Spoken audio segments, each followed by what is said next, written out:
Volkswagen Up TSI, teste de longa duração do Carblog.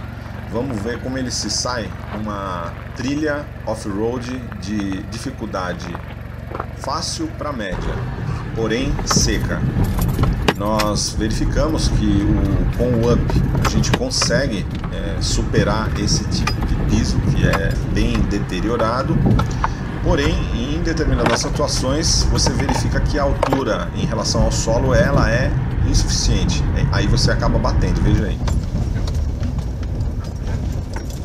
Bateu. Nossa.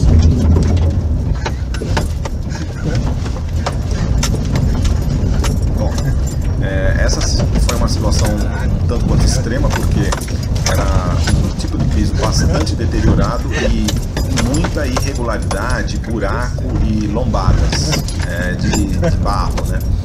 E era também um aclive.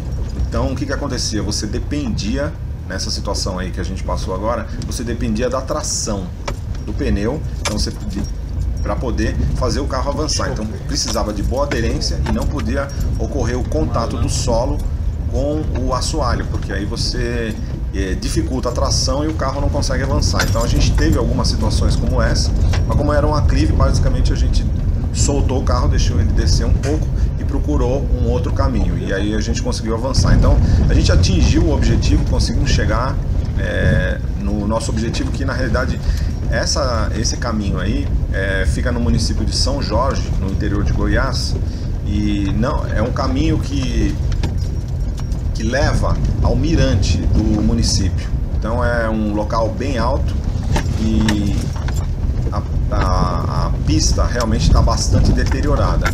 O que nós consideramos é o seguinte: se tivesse molhado, se o piso tivesse molhado, eu acho que seria praticamente impossível subir com o Up aí, né? Mas como ele estava seco, então o nível de aderência é um pouco maior dos pneus, então a gente conseguia subir. Para descer é mais fácil, mas para subir, se tivesse chovendo, praticamente impossível.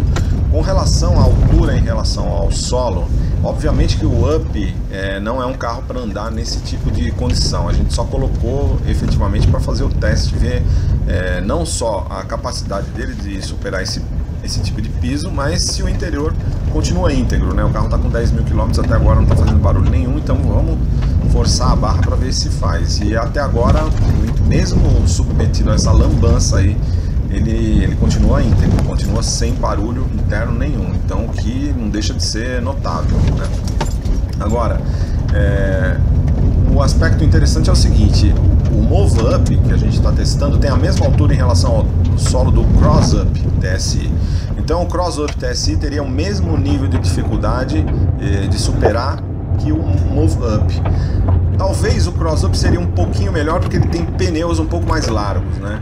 Então aí talvez seria um pouco mais fácil superar os obstáculos, tá certo? Agora, a estabilidade nesse tipo de piso é correta também, e a potência, a disponibilidade de torque e potência do motor, associada com uma primeira bastante elástica, permite dar uma certa facilidade para você superar esse tipo de piso, que é eventual, não é a situação frequente do uso do Up, né? Aí é o seguinte, aí na realidade a gente já estava voltando, certo? Então a descida dessa pista é um pouco mais fácil, por quê? Porque você não depende aí da tração, de muita aderência do pneu com o solo, e você não depende da potência do motor para fazer o carro avançar. E como você está descendo, a própria inércia acaba levando o carro. Então tem menos dificuldade no momento de você avançar com o carro, menos dificuldade também para superar os obstáculos. Então a situação aí na descida realmente é bem mais fácil. Na subida realmente teve trechos assim bastante complicados que exigiram técnica, né? Inclusive situações que a gente teve que deixar o carro voltar porque realmente ele ficou numa situação do assoalho totalmente em contato com o solo e estava tirando uma das rodas de contato com o solo. E aí o que acontecia? Você não tinha tração suficiente, o carro não conseguia andar na subida. Agora na volta não, na volta a gente não nenhuma situação desse tipo. E aí a gente até abusou um pouquinho da velocidade para explorar as irregularidades do piso, para forçar a construção do interior e da carroceria como um todo. O que a gente verificou é que foi bastante adequado, como a gente disse, até agora não tem problema nenhum de ruído de peças soltas, mesmo sendo submetido a um teste aí bastante rigoroso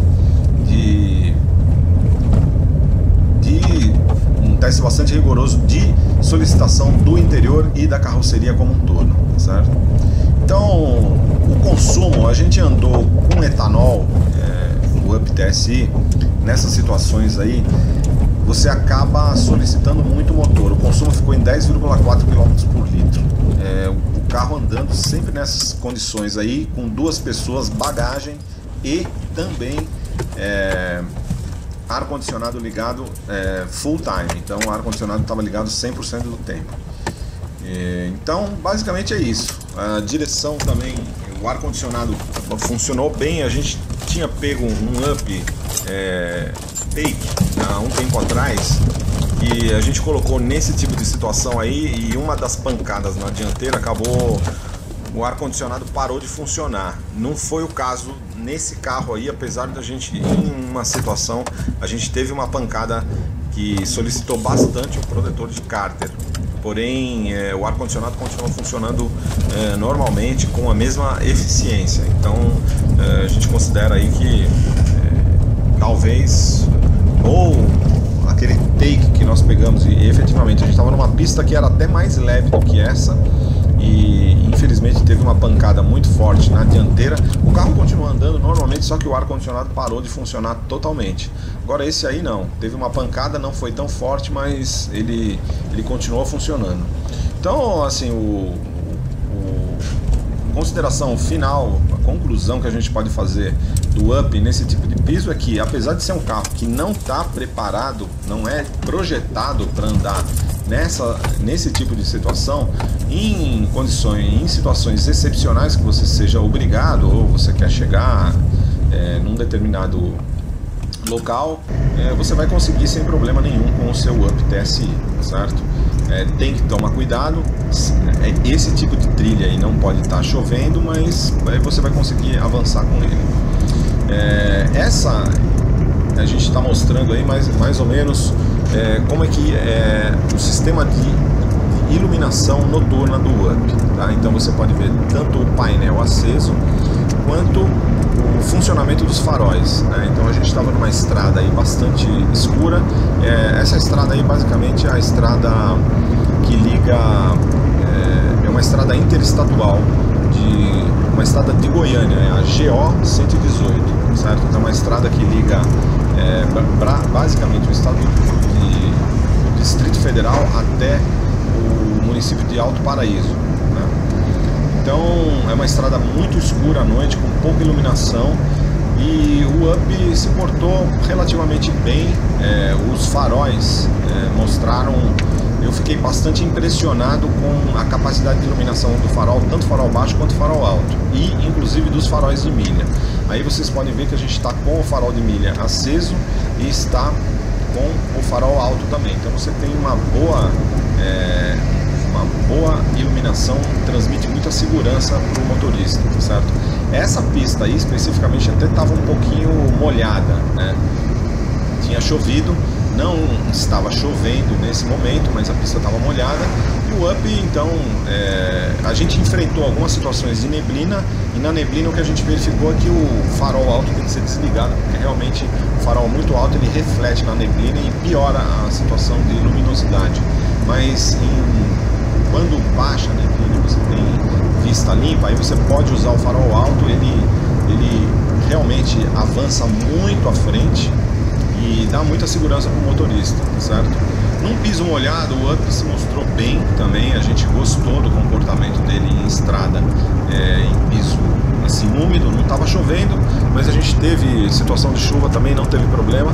Então o funcionamento geral do Up para a estrada, a gente até vai subir outro vídeo para fazer considerações sobre a surpresa que é o Up TSI na estrada. Um carro que teoricamente é um city car, mas se comporta muito bem em estrada pelo fato de ter um motor realmente muito forte, permite você andar a velocidades muito elevadas e boa capacidade de ultrapassagem, boa estabilidade direcional e boa estabilidade em curvas também. Então, apesar de ser um city car, você pode colocar ele na estrada, você não vai ter problema, e você pode colocar também nessas trilhas que a gente mostrou nesse vídeo aí, que normalmente levam a lugares relativamente intocados, né? E muito bonitos de serem visitados. Como, por exemplo, a gente foi na Chapada dos Veadeiros, entramos no Parque Nacional da Chapada dos Veadeiros e lá tem a trilha mais fácil que tem lá, é uma de 9 km de volta, que você vai poder tomar banho em duas cachoeiras, uma queda d'água de 90 metros e uma outra queda d'água de 120 metros, que aí não é possível tomar banho, né? Nadar, mas nessa cachoeira aí vale a pena, é uma caminhada de 4,5 km, é uma vegetação de cerrado muito densa, mas é fantástico, tem muito peixe nesse lugar aí, a água é bem legal, então vale a pena. O outro PSI levou a gente para esse lugar, esse é muito. Então é isso aí, o outro PSI